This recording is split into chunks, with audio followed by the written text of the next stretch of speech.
बात। तो बड़ी खबर से शुरुआत करेंगे क्योंकि मध्य प्रदेश में पंचायत चुनावों पर सुप्रीम कोर्ट में अहम सुनवाई आज होने जा रही है। आज दोपहर 2 बजे पंचायत चुनावों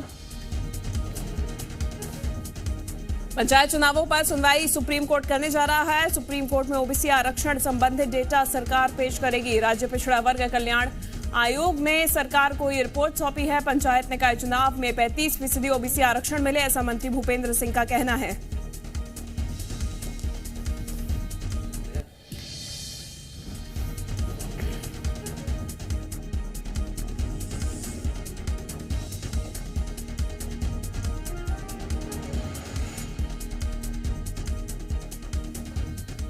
ज्यादा जानकारी के साथ जी मीडिया संवाददाता आकाश हमारे साथ जुड़ गए हैं। आकाश, आज बड़ा दिन है, अहम बैठक होने जा रही है, माफ कीजिएगा सुनवाई अहम होने जा रही है। 2 बजे सरकार रिपोर्ट पेश करने जा रही है। बहुत से ऐसे अहम मुद्दे हैं जिनको सरकार अपने पक्ष के रूप में सुप्रीम कोर्ट में रखने जा रही है। देखा यह भी जा रहा है कि संविधान में संशोधन करने का मुद्दा सरकार की तरफ से सुप्रीम कोर्ट में पेश किया जा सकता है। तो क्या वाकई में संविधान में संशोधन किया जा सकता है? क्योंकि जो समीकरण है वो लिहाजा बिगड़ जाएंगे अगर 35% आरक्षण ओबीसी वर्ग को दिया जाता है। तो देखिए, ओबीसी वर्ग को आरक्षण देने को लेकर आज अहम सुनवाई है। पंचायत चुनाव, निकाय चुनाव जल्द कराने को लेकर याचिका लगाई गई थी, जिस पर सुप्रीम कोर्ट ने ट्रिपल टेस्ट की जो रिपोर्ट है सरकार को तैयार करने के निर्देश बीते दिन कोर्ट ने दिए थे, उस रिपोर्ट को पेश करने के निर्देश कल कोर्ट ने दिए थे और आज सरकार रिपोर्ट पेश करेगी। यह रिपोर्ट ओबीसी कल्याण आयोग ने तैयार की है, जो एमपी सरकार ने बीते महीने बनाई थी। इस रिपोर्ट ने कई अनुशंसाएं सरकार से की हैं। देखिए, ओबीसी को 35% आरक्षण देने की अनुशंसा की गई है। राजनीतिक, आर्थिक और सामाजिक सर्वेक्षण के बाद जो रिपोर्ट तैयार की गई है, इस रिपोर्ट में यह बात सामने आई कि ओबीसी की आबादी जो है वो 48% है, इसलिए ओबीसी को आरक्षण जो है वो 35% दिया जाए।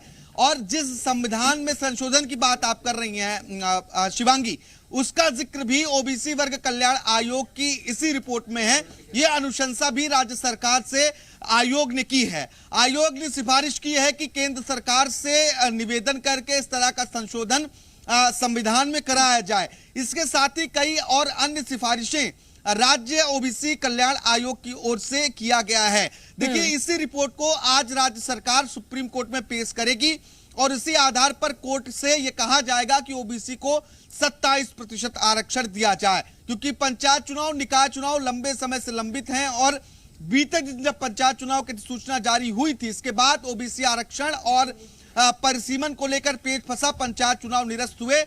ओबीसी को 27% आरक्षण देना है, सरकार ये स्पष्ट कर चुकी है। शिवांगी, विपक्ष इस बात से सहमत है। विपक्ष कह रहा है कि वो ओबीसी की हितैषी है और इसका हमने जो तस्वीरें देखी वो विधानसभा में देखी कि विधानसभा में दोनों राजनीतिक पार्टियां ओबीसी को 27% आरक्षण देने के लिए सर्वसम्मति से संकल्प लेकर आती हैं। अब बड़ी बात यह है कि आयोग ने सिफारिश 35% आरक्षण की कर दी है और देखिए, जो आरक्षण का समीकरण है वो 50% से ऊपर नहीं होना चाहिए। ट्रिपल टेस्ट का यह तीसरा सबसे महत्वपूर्ण बिंदु है और अभी जो वर्तमान की स्थिति है उसमें 15% एससी, 20% एसटी, यानी कि 35% सीटें ऐसे ही आरक्षित हो जाती हैं। आरक्षण का समीकरण 35% तक पहुंच जाता है। अब बची 15%। यह 15% ओबीसी वर्ग को आसानी से दिया जा सकता है, लेकिन बात 27% आरक्षण पर फंस रही है। सिफारिश 35% आरक्षण की है और अगर 27% आरक्षण दिया जाता है तो यह आंकड़ा 50% के ऊपर आराम से पार कर जाएगा। लेकिन 50% से ज्यादा आरक्षण देने के लिए सुप्रीम कोर्ट की अनुमति होना जरूरी है, यानी कि 50% से ज्यादा अगर आप आरक्षण दे रहे हैं तो सुप्रीम कोर्ट की मंजूरी के बिना वो संभव नहीं है। ट्रिपल टेस्ट का तीसरा संभव नहीं है और आज 2 बजे तक ये सुनवाई हो जाएगी। आगे क्या फैसला लेती है सुप्रीम कोर्ट, ये भी देखने वाली बात होगी और इसी के लिए अहम दिन है आज। आकाश, बने रहिए हमारे साथ, आगे भी जानकारी लेंगे आपसे। तो आपको बता दें कि मध्य प्रदेश में ओबीसी आरक्षण को लेकर पिछड़ा वर्ग कल्याण आयोग ने अपनी रिपोर्ट सरकार को सौंप दी है। ओबीसी कल्याण आयोग की रिपोर्ट के मुताबिक मध्य प्रदेश में पिछड़ा वर्ग के 48% मतदाता हैं। वहीं SC ST की बात करें तो ये घटाने पर 79% ये स्कोर चला जाता है। वहीं ओबीसी मतदाता की बात करें तो त्रिस्तरीय पंचायत चुनावों के सभी स्तरों में ओबीसी को 35% आरक्षण मिले, ये कहना है आयोग का। वहीं नगरीय निकाय चुनावों में भी 35% ओबीसी आरक्षण की ही सिफारिश की गई है। पंचायत और निकाय चुनावों में ओबीसी आरक्षण सुनिश्चित करने के लिए संविधान में संशोधन किया जाए, यह भी कहना है। संविधान में संशोधन के लिए केंद्र सरकार को एक प्रस्ताव भेजा जाए। जनसंख्या के आधार पर ओबीसी बाहुल्य जिले और ब्लॉक ओबीसी बाहुल क्षेत्र घोषित हों। ओबीसी बहुल क्षेत्र में विकास की योजनाएं लागू की जाए। वहीं एक समान हो केंद्र और राज्य की ओबीसी में शामिल जातियों की लिस्ट, यानी कि जो लिस्ट है उसे केंद्र और राज्य की जो लिस्ट है उसे एक कर दिया जाए। वहीं राज्य की पिछड़ा वर्ग की सूची में भी जातियां केंद्र की अन्य पिछड़ा वर्ग शामिल हो। वहीं वर्ग की सूची में सम्मिलित नहीं है उन जातियों को केंद्र की सूची में जोड़े जाने का प्रस्ताव भी केंद्र को भेजा जाए। बात करें केंद्र की तो केंद्र की पिछड़ा वर्ग की सूची में से जो जातियां मध्य प्रदेश की अन्य पिछड़ा वर्ग की सूची में शामिल नहीं है, मध्य प्रदेश शासन द्वारा उन जातियों को राज्य की सूची में जोड़ा जाए। तो कई ऐसी अनुशंसाएं हैं जो इस आयोग के द्वारा प्रकट की गई हैं। वहीं मध्य प्रदेश में ओबीसी वर्ग कल्याण आयोग की रिपोर्ट पर कांग्रेस ने कई सवाल उठाए हैं। कांग्रेस के पूर्व अध्यक्ष प्रदेश अध्यक्ष अरुण यादव ने सरकार पर गलत आंकड़े पेश करने का आरोप लगाया है। उन्होंने कहा है कि मध्य प्रदेश में ओबीसी वर्ग की आबादी 48 नहीं 56% है। अरुण यादव ने आबादी के आधार पर आरक्षण की मांग की है।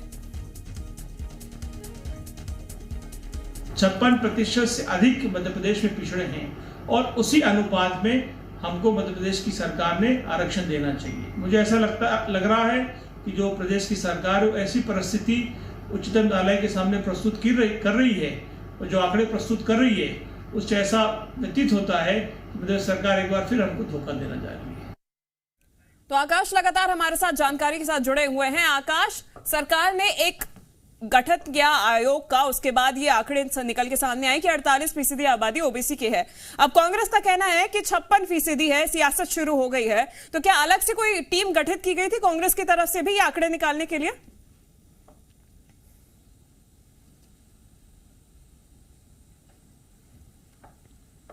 देखिए शिवांगी, राज्य पिछड़ा वर्ग कल्याण आयोग की रिपोर्ट पर कांग्रेस ने सवाल खड़े किए हैं। कांग्रेस के पूर्व प्रदेश अध्यक्ष और पूर्व केंद्रीय मंत्री अरुण यादव का यह कहना है कि जो आंकड़े ओबीसी कल्याण वर्ग आयोग ने दिए हैं वो ठीक नहीं हैं। ओबीसी वर्ग की आबादी 48% नहीं बल्कि 56% है और इस आबादी के आधार पर हमें आरक्षण दिया जाए। हमें से तात्पर्य ओबीसी वर्ग से है, वो जिस बात का जिक्र कर रहे हैं क्योंकि ओबीसी वर्ग के नेता ही अरुण यादव माने जाते हैं। अरुण यादव का यह कहना है कि जो आंकड़े सरकार सुप्रीम कोर्ट के सामने पेश करने जा रही है उन आंकड़ों के आधार पर यह लगता है कि सरकार ओबीसी वर्ग को एक बार फिर से धोखा देना चाहती है।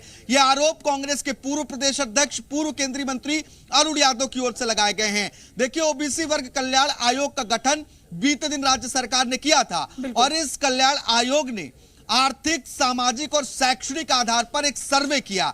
इस सर्वे के आधार पर रिपोर्ट तैयार की गई ओबीसी के वोटर्स कितने हैं प्रदेश में और इसी वोटर्स की गिनती के आधार पर अब 35% आरक्षण की सिफारिश की जा रही है। लेकिन कांग्रेस को इस डेटा से पूरी तरह से ऐतराज है। कांग्रेस के नेताओं ने इससे असहमति जताई है और ओबीसी वर्ग को धोखा देने का आरोप लगाया जा रहा है।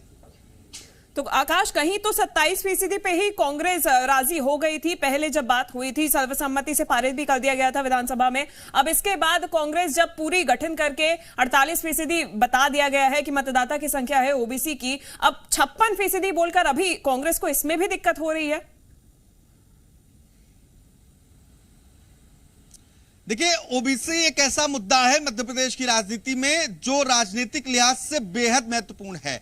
ओबीसी वर्ग जिसके साथ सत्ता की कुंजी उसके पास, और यही कारण है कि चाहे बीजेपी हो या कांग्रेस हो, दोनों ही राजनीतिक पार्टियां ओबीसी वर्ग की हितैषी बनने की बातें करती हैं। कमलनाथ की सरकार के दौरान हमने तस्वीर देखी और अभी की स्थिति देखी जा रही कि किस तरीके से ओबीसी वर्ग के लिए पंचायत चुनाव तक निरस्त हुए, विधानसभा में सर्वसम्मति से संकल्प पारित करना पड़ा।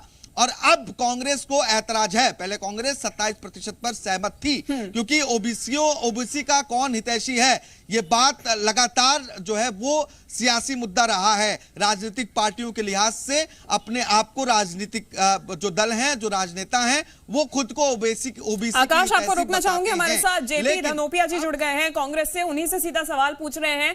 जेपी धनोपिया जी, 27% में एक बार आप राजी हो गए थे, लेकिन अब आपका कहना है कि दिक्कत यहां जा रही है कि जो आंकड़े सरकार की तरफ से पेश किए गए हैं, आपको उसमें कोई कमी नजर आ रही है, गलत नजर आ रहे हैं वो आंकड़े? देखिए, बिल्कुल साफ है कि जो ओबीसी कल्याण वर्ग का एक आयोग बनाया गया है वो संवैधानिक तो है ही नहीं। एक सरकार ने किस तरह जांच आयोग की तरह एक आयोग बना दिया गया और ओबीसी वर्ग के सामने सलावा करने का फिर प्रयास किया जा रहा है। मुझे आश्चर्य इस बात का होता है कि जब वो संवैधानिक संस्था ही नहीं है तो उसके अधिकृत आंकड़े कैसे हो जाएंगे? उन्होंने कौन सा सर्वे किया है? कहीं सर्वे होता है पूरे प्रदेश में तो कहीं नहीं देखा।